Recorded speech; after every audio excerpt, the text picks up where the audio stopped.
భార్య కోసం వెతుకుతూ ఆకలితో అలసిపోయిన హరిస్వామికి ఒక గృహిణి జాలితో అన్నం పెట్టింది. అతను ఆ అన్నాన్ని చెరువొడ్డున ఒక చెట్టు కింద పెట్టి చేతులు కడుక్కోవడానికి వెళ్లాడు. అప్పుడే గోళ్లలో పామును పట్టుకున్న గద్ద ఆ చెట్టుమీద వాలింది. పాము నోటినుంచి జారిన విషం అన్నంలో పడింది. అది తెలియకుండా అన్నం తిన్న హరిస్వామి చనిపోయాడు. పాము, గద్ద, అన్నం పెట్టిన గృహిణి, హరిస్వామి. అసలు పాపం ఎవరిది?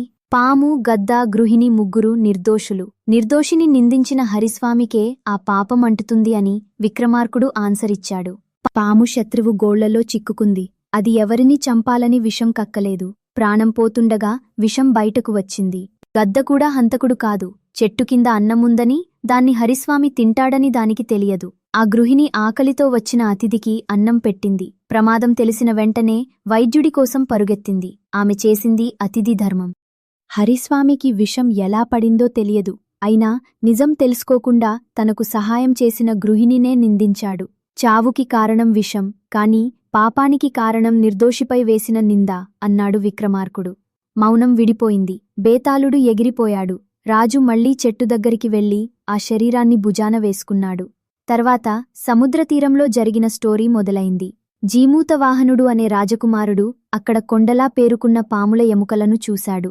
పాముల జాతి నాశనం కాకుండా రోజూ ఒక పామును సముద్రతీరంలో గరుడుడికి ఆహారంగా పంపే ఒప్పందం జరిగింది. ఆ రోజు వంతు శంఖచూడుడిది. తన ఒక్కగానొక్క కొడుకుని పంపలేక అతని తల్లి ఏడుస్తోంది.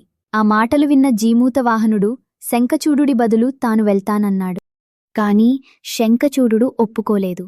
నాకోసం మిమ్మల్ని ఎలా బలి ఇవ్వగలను అని అడ్డుకుని చివరిసారి శివుణ్ణి పూజించటానికి వెళ్లాడు.